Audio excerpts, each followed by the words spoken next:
And from a uniform to an orange jumpsuit, suspended Osceola County Sheriff Marcos Lopez faces a judge. How do I start the bond process? We have live team coverage on the new developments in his case. Sheriff Marcos Lopez had little to say aside from asking for clarification about how to stop the bond process when he saw a judge for the very first time today. Channel 9 has been first to break the news yesterday about the racketeering charges the suspended sheriff is now facing. Good afternoon. I'm Darlene Jones. I'm Martha Sigalski. State investigators say he allowed illegal gambling operations to run in exchange for campaign contributions in the county he was the sheriff of. 9 Investigates Shannon Butler has been breaking every detail on this story. She broke the story yesterday. She has more information today on a business that federal authorities say brought in more than $21 million. She, of course, staying ahead of the curve, beating everyone in this story. Joining us live from the Florida Department of Law Enforcement in Orlando. And Shannon, we are waiting for that arrest affidavit right now. Yeah, Martha, that affidavit, more than 200 pages. It's supposed to give us more of a roadmap about Marcos Lopez's alleged involvement in this criminal enterprise. But not only that, prosecutors are claiming that he actually hindered law enforcement efforts to bust these businesses. Now, yesterday, Lopez asked those federal agents when he was under arrest what this was all about. Well, today, he knows. Marcos R. Lopez. Marcos Lopez appeared virtually in court today for about 13 minutes, out of his green uniform and in an orange jumpsuit, stripped of not only his badge and his gun, but also his title. The suspended sheriff saying little, his concern when he would get out of jail. How do I start the bond process? That doesn't appear to be today, as the court wants to make sure the money he uses for bail isn't money prosecutors say he got illegally. And prosecutors claim he got a lot. The weight of the evidence includes that the defendant obtained between, at the very least, $600,000 to $700,000 since 2020 from this illegal enterprise in cash payments. That new information is just a piece of what is expected to be released in an affidavit.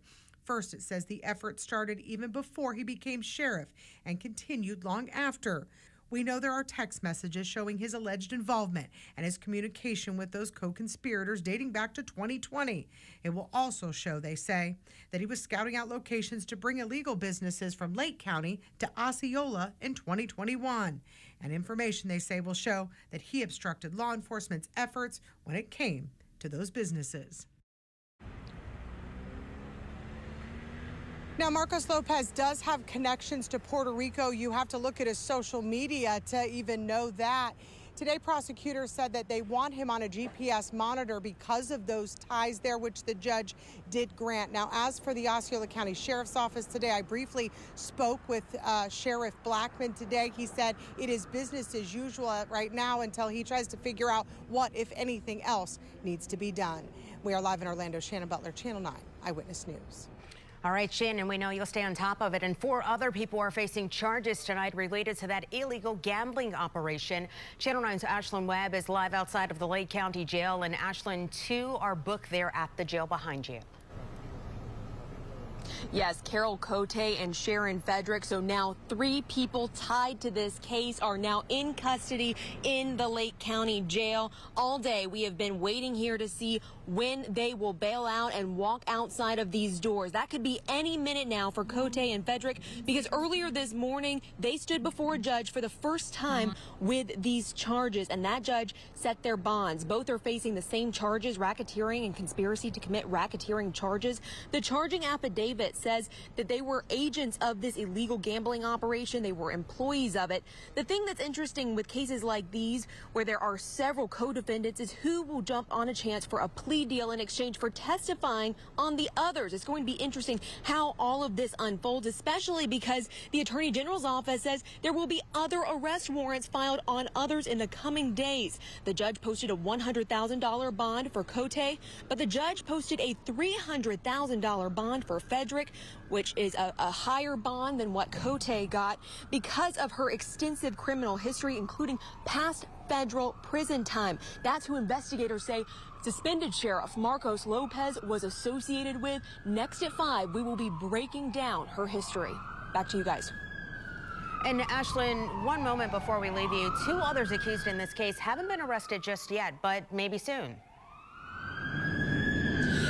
That's Sheldon Weatherhold and also Ying Zhang. They are accused of running these gambling houses with Marcos Lopez, the Eclipse Social Club. That is what Weatherhold apparently filed to open in Kissimmee. That's according to business records. And then Zhang is accused of money laundering along with Sheriff Marcos Lopez. We are monitoring to see when they are arrested. We've been checking with FDLE, Homeland Security, and the Attorney General's office on that. Whenever that changes, we will update you guys. But for now, reporting in Lake County, Ashlyn Webb, Channel 9 Eyewitness News. Marcos Lopez has been serving Osceola County since 2003, starting while he was still in the Navy Reserve. After 20 years of military service and multiple roles at the sheriff's office, he made history in 2021, becoming the first Hispanic sheriff in Florida. He launched a mentorship program connecting deputies and young people and was reelected just last year. Lopez faced plenty of controversy, though, during his time as sheriff. He's been involved in several scandals. Lopez claimed to have accidentally posted a photo of the body of 13-year-old murder victim Maddie Soto to his personal Instagram page. Then that happened 24 hours after that missing teen was found dead in the woods. He was also added to that so-called Brady list. That's the database that tracks misconduct among law enforcement and means they cannot testify at trials, Darlene.